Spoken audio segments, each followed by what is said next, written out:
इस कार्यक्रम के पुण्यार्जक हैं भामाशाह श्रीमान शोभागमल जी कटारिया, श्री राजेंद्र जी, श्री रोहन जी, श्री रौनक जी, श्री मानस जी, श्रीमती नीलम जी, श्रीमती अमिता जी कटारिया एवं समस्त कटारिया परिवार, अहमदाबाद, गुजरात। वंदितु सर्वसिद्धि धूममलमणोवमङ्गदिं पते ओछामि समय पाहुड मिणुमुसुत केवली भणिदं मिणुमुसुत केवली भणिदं मिणुमुसुत केवली भणिदं। मैं वंदना करूँ ने शिव को पधारे, जो सिद्ध हैं अतुल अव्यय सौख्य धारे। भाई वही समय सार सुनो सुनाता, जो भद्र बाहु श्रुत केवली ने कहा था, जो भद्र बाहु श्रुत केवली ने कहा था, जो भद्र बाहु श्रुत केवली ने कहा था। आदि तीर्थंकर श्री आदिनाथ भगवान की, श्री 24 तीर्थंकर भगवान की, श्रीमद् भद्र बाहु श्रुत केवली भगवान की, श्रीमद् कुंद कुंदाचार्य देव की, संत शिरोमणि अध्यात्म योगी आचार्य गुरुदेव श्री विद्यासागर जी महाराज की, अहिंसामय विश्व धर्म की, परम पूज्य आरिका रसिक समासी पूर्णमती माता जी की, वंदनी आरिका संघ की।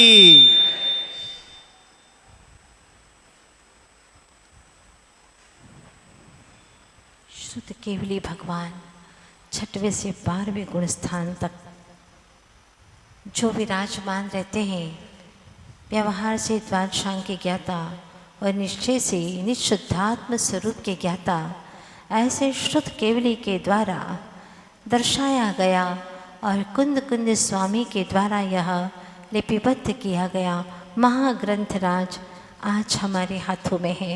सौभाग्यशाली है।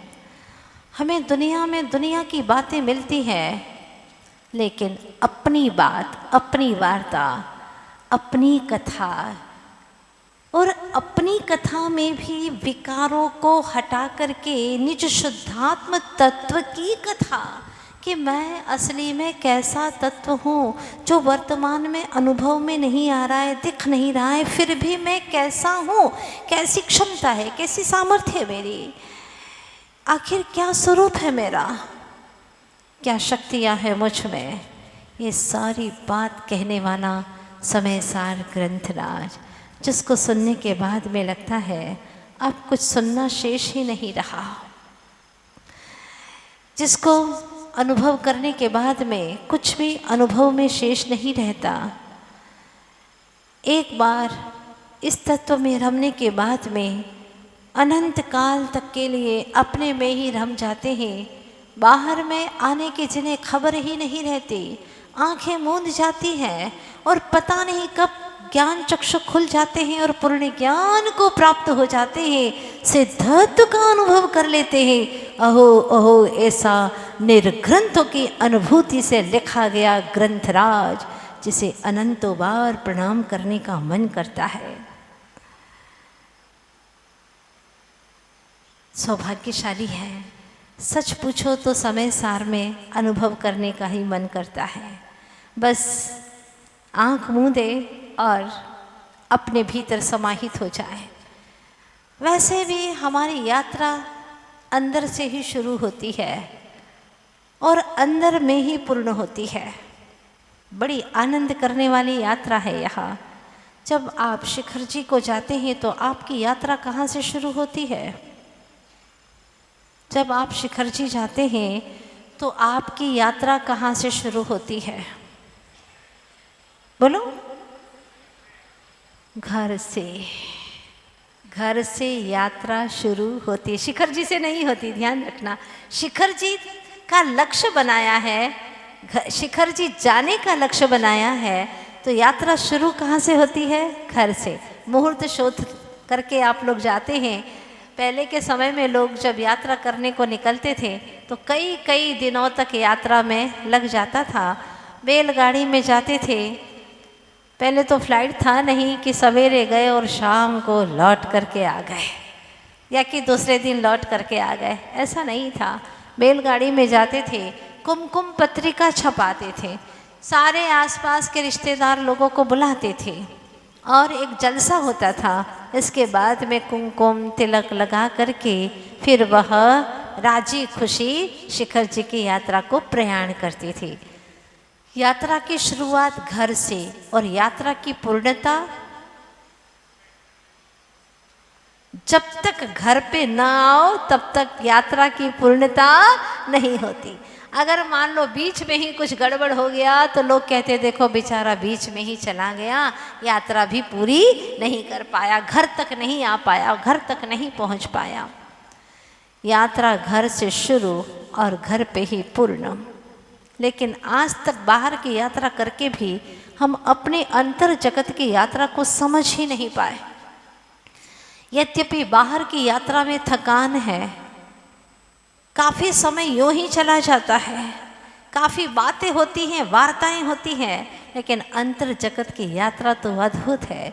यहाँ पर कोई किसी से वार्ता नहीं, सिर्फ मौन ही मौन होता है।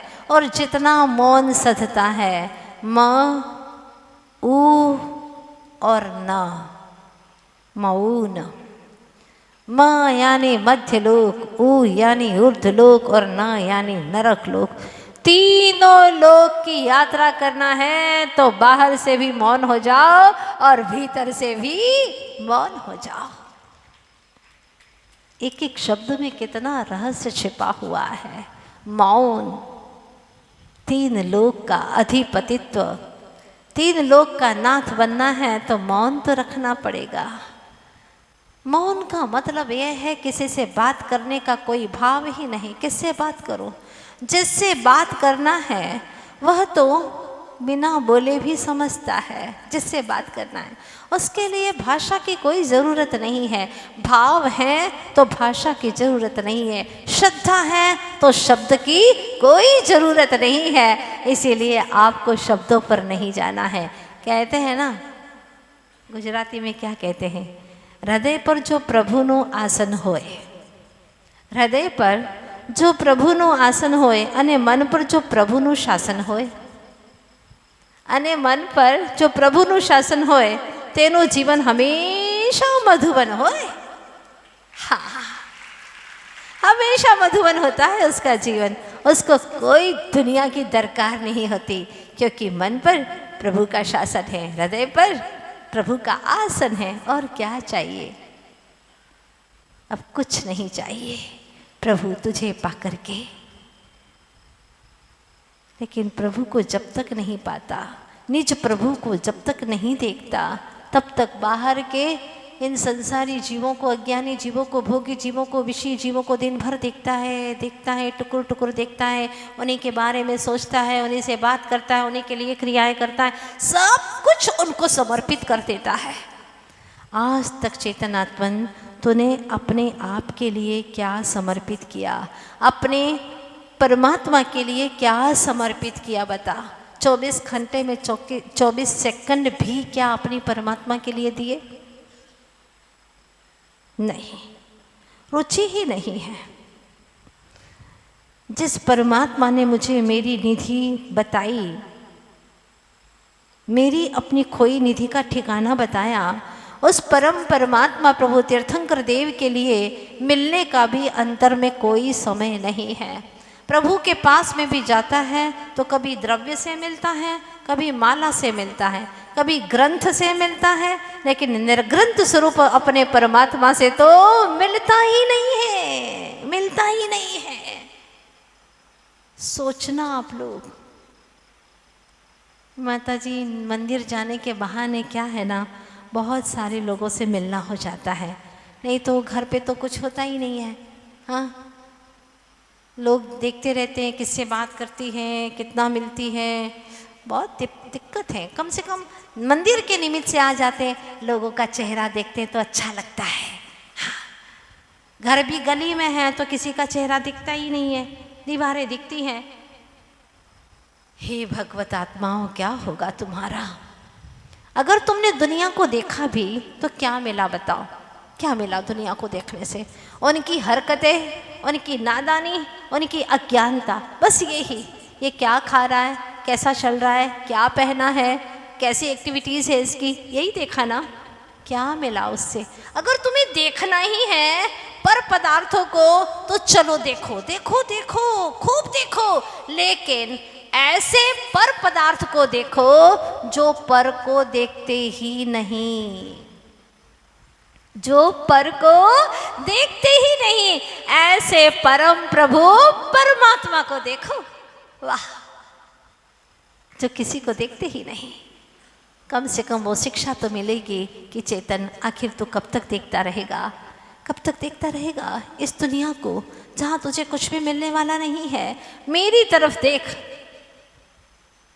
हाँ, मेरी तरफ देख, जहाँ वीत रागता ही वीत रागता है। न राग कर न द्वेष कर। दुनिया की तरफ देखेगा तो राग और द्वेष ही हासिल होगा, या तो कोई राग करेगा या फिर कोई द्वेष करेगा। लेकिन ध्यान रख, बहुत महत्वपूर्ण बात है, तूने कभी अपने इस मानव देह के ऊपर दृष्टिपात किया? न स्वयं की प्रशंसा कर न घृणा, न स्वयं की प्रशंसा कर न घृणा। क्यों?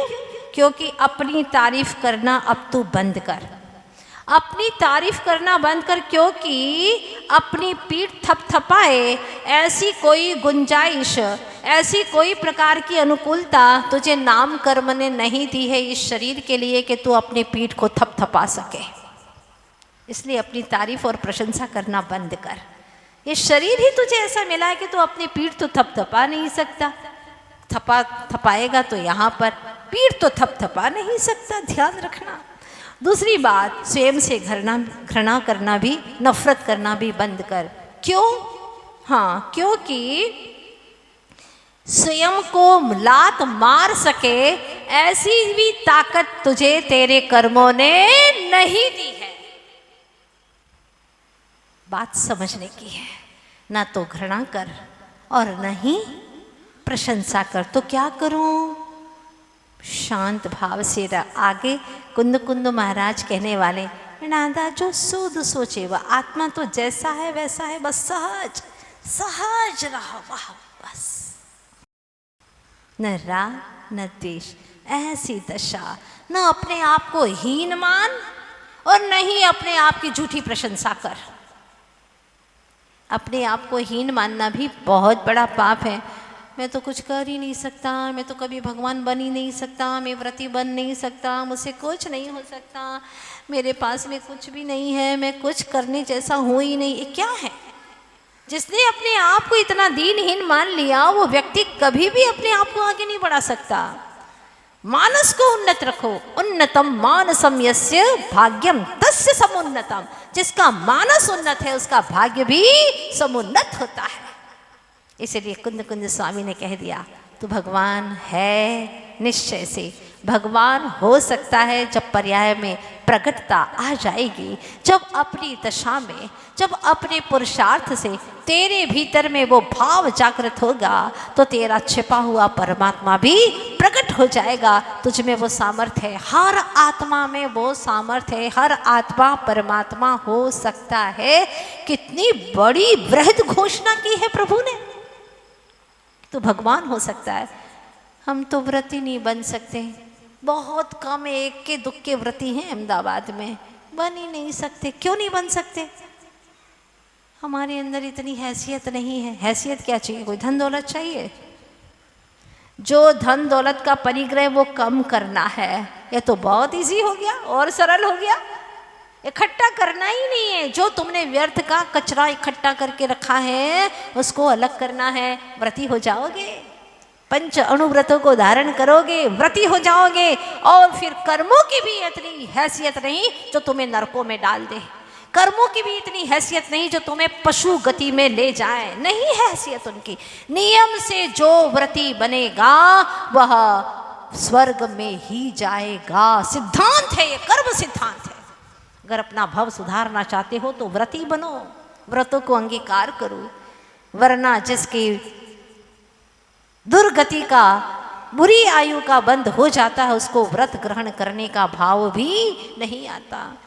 एक सम्यक दृष्टि जीव व्रती हो जाए तो कहना ही क्या, सम्यक भी होता है तो आचार्य कहते हैं वह नरक में नहीं जाएगा, पशु नहीं बनेगा। हाँ, पक्की बात है यह। तो फिर पहले से आयु बंद हो गया हो तो, हाँ, पहले से आयु बंद हो गया है और फिर सम्यक दर्शन प्राप्त हुआ तो भी पहली नरक पृथ्वी में ही जाएगा, इसके आगे नहीं जाएगा। प्रथम नरक बिन षटभुज ज्योतिष वान भवन षंड नारी थावर विकल त्रय पशु में नहीं उपजत सम्यक धारी। वाह, क्या महिमा है, सम्यक की इतनी महिमा है रे चेतन। तो जब व्रती बनेगा तो उसकी महिमा शब्दों से बखानी नहीं जाती। देवता भी नतमस्तक हो जाते हैं। अपने अस्तित्व की खबर नहीं है तुझे कि तेरे अंदर क्या क्या शक्तियाँ भरी पड़ी हैं। अपने अस्तित्व की खबर नहीं होना ही अस्वस्थता है। बहुत सुंदर बात है ये। हम तो अस्वस्थ हैं। अरे तुम क्या अस्वस्थ हो? जब तक अस्तित्व की खबर नहीं है तब तक सब अस्वस्थ हैं। अस्थि की मस्ती में जी रहे हैं। सुनना बड़े ध्यान से। अस्थि, अस्थि यानी हड्डी, हड्डी, हड्डियों की मस्तियों में जी रहे हैं, हड्डियों के ढांचों में जी रहे हैं, उसी को अपना मान रहे हैं। अस्तित्व की खबर नहीं है। अस्थि की खबर तो है। ये हड्डी काम नहीं कर रही है, पैर की हड्डियाँ अब पता नहीं बज रही हैं, चलते नहीं बन रहा है, चलो अहमदाबाद चलो ऑपरेशन कराओ। आए दिन रोज लोग आ रहे हैं। काहे को आए भैया? अस्थि को ठीक कराने आए हैं। मन में आता है अपने अस्तित्व की मस्ती में कब जियोगे, अपने अस्तित्व को कब जानोगे। अस्तित्व को जान लिया तो ये हड्डियां मिलेगी नहीं, ज्ञान शरीरी बन जाओगे, ज्ञान शरीरी। अस्तित्व की, अपनी अस्थि की मस्ती में जीने वाले अपनी हस्ती का उद्घाटन करते हैं और एक दिन शीघ्रता से सिद्धों की बस्ती में जाकर के विराजमान हो जाते हैं। पर जो अस्थि के अंदर जीते, अस्थि थी थ हड्डी में, हड्डियों के ढांचे में, ये मैं हूँ, ये मेरा है, उसी का पुष्टिकरण हो रहा है। भगवान के पास में आकर के अभिषेक भी करते हैं। तुष्टि पुष्टि, पुष्टि हो। किसकी पुष्टि हो? दृष्टि कहाँ जा रही है? देह की पुष्टि हो। हाँ, देह की नहीं प्रभु, मेरे आत्म स्वभाव का पोषण हो। कैसे? विशुद्ध भावों से बस आत्म स्वभाव की ओर दृष्टिपात करूं और मुझे कुछ नहीं चाहिए। इस कार्यक्रम के पुण्यार्जक थे भामाशाह श्रीमान सौभाग्यमल जी कटारिया, श्री राजेंद्र जी, श्री रोहन जी, श्री रौनक जी, श्री मानस जी, श्रीमती नीलम जी, श्रीमती अमिता जी कटारिया एवं समस्त कटारिया परिवार, अहमदाबाद, गुजरात।